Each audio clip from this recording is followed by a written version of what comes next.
L'ONG Entrepreneuriat Positif est plus une philosophie qu'une ONG. L'aventure a commencé en fait en 2011-2012. Nous avons commencé par un certain nombre de conférences, formations, des débats dans les grandes écoles et aussi dans certaines entreprises. Et finalement, l'appétit venant mangeant, on s'est dit il faut peut-être formaliser les choses. Et en mars 2015, nous avons décidé effectivement de toucher les autorités pour avoir justement l'autorisation de pouvoir exercer en tant qu'ONG, ce que nous avons fait. Nous disons que toute forme de maltraitance d'enfants a un impact multigénérationnel sur notre société. Donc il est important de travailler sur les jeunes, sur les enfants, pour qu'ils aient une autre perception, pour qu'ils se préparent à l'âge adulte, afin de pouvoir être positifs dans leur démarche entrepreneuriale. En d'autres termes, la positivité dont on parle, c'est l'influence, l'impact qu'ils peuvent avoir sur disons, leur environnement, sur les personnes qui travaillent avec eux, donc être des modèles. Donc en gros, notre vision, c'est effectivement de faire éclore une nouvelle génération d'entrepreneurs qui sont, comme la dénomination même l'indique, qui sont plutôt positifs, c'est-à-dire qui influencent positivement ceux qui travaillent sous leur direction, sous leur responsabilité.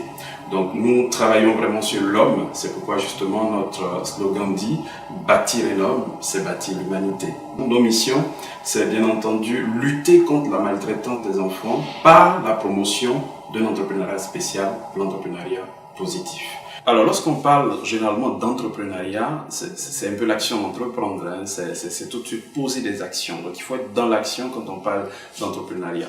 Vous savez, il y a une étymologie qui est souvent pas très promue quand on parle d'entrepreneuriat. Quand on dit entreprendre, ça peut signifier influencer quelqu'un. Donc nous retenons vraiment cette deuxième définition et nous disons qu'on peut avoir une influence négative dans notre démarche entrepreneuriale comme une démarche positive.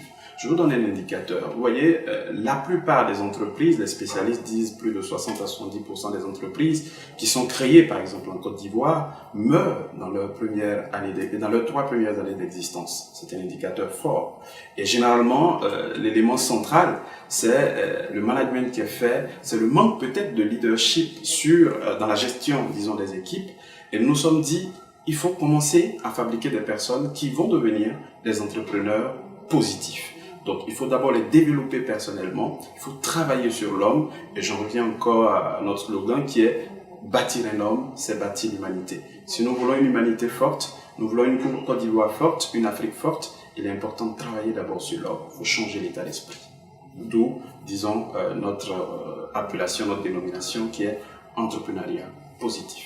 L'une de nos activités qui reste importante en 2016, c'est une importante journée que nous organisons qui se nomme la journée de l'entrepreneuriat positif justement. Et ce sera le 19 mars 2016 à Yamoussoukro, et je pense que vous êtes invités d'ailleurs.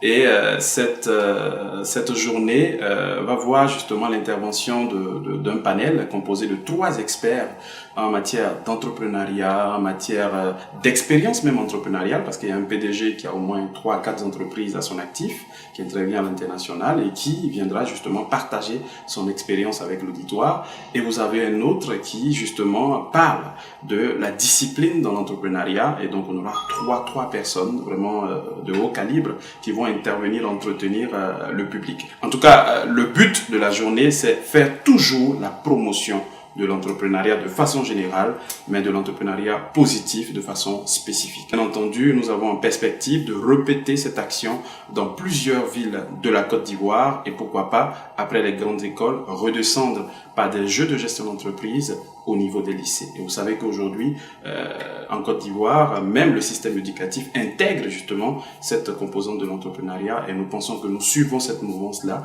et nous espérons avoir le soutien, bien entendu, de plusieurs partenaires et pourquoi pas des institutionnels pour nous aider à atteindre notre objectif, promouvoir l'entrepreneuriat positif. J'aimerais vous laisser avec 2 pensées de 2 grands entrepreneurs. L'un qui est Bill Gates qui dit simplement que si vous voulez avoir gros, il faut savoir prendre des risques tout simplement. Donc je vous laisse le conseil de la prise de risque. Il ne faut pas avoir peur.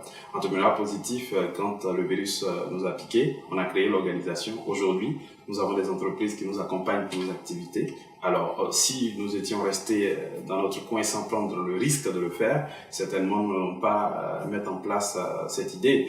Host TV, qui aujourd'hui commence à gagner du terrain, n'allait pas être Host TV si jamais quelqu'un n'avait pas eu l'idée, mais après n'avait pas mis en application cette idée-là.